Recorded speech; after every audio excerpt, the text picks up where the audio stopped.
திருப்பத்தூர் நகராட்சிக்கு உட்பட்ட பகுதியை மாடுகள் நடமாட்டம் செவிடனுக்கு சங்கு ஊதுவது போல உள்ள நகராட்சி நிர்வாகத்தினர் எத்தனை முறை சொன்னாலும் கேட்க மாட்டேங்கிறாங்க.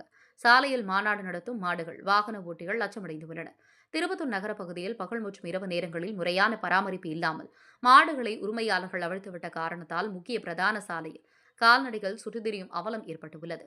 உரிமையாளர்கள் பசுமாடுகள் மற்றும் கன்றுக்குட்டிகள் உள்ளிட்டவை அவிழ்த்து விடுவதன் காரணமாக முக்கிய சாலைகளின் நடுவே நின்று கொண்டும் படுத்துக்கொண்டும் சாலையில் பயணிக்கும் வாகன ஓட்டிகளுக்கு இடையூறு ஏற்படுத்தி வருகிறது.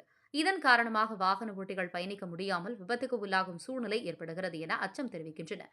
இது எத்தனை முறை நகராட்சி அதிகாரியிடம் புகார் அளித்தும் செவிடனுக்கு சங்கு ஊதியது போல நடவடிக்கை எடுக்காமல் நகராட்சி அதிகாரிகள் மத்தனம் காட்டுகின்றனர். இதுகுறித்து திருப்பத்தூர் நகராட்சி நிர்வாகம் கால்நடைகளின் உரிமையாளர்களின் மீது நடவடிக்கை எடுக்க வேண்டும் அல்லது கால்நடைகளை பிடித்து சென்று உரிமையாளர்கள் மீது அபராதம் செலுத்த வேண்டும் என திருப்பத்தூர் நகராட்சி அதிகாரிகள் நடவடிக்கை எடுக்க வேண்டும் என அப்பகுதி மக்கள் கோரிக்கை விடுத்துள்ளனர். திருப்பத்தூர் மாவட்ட தவசி நியூஸ் செய்தியாளர் சி ரமேஷ்.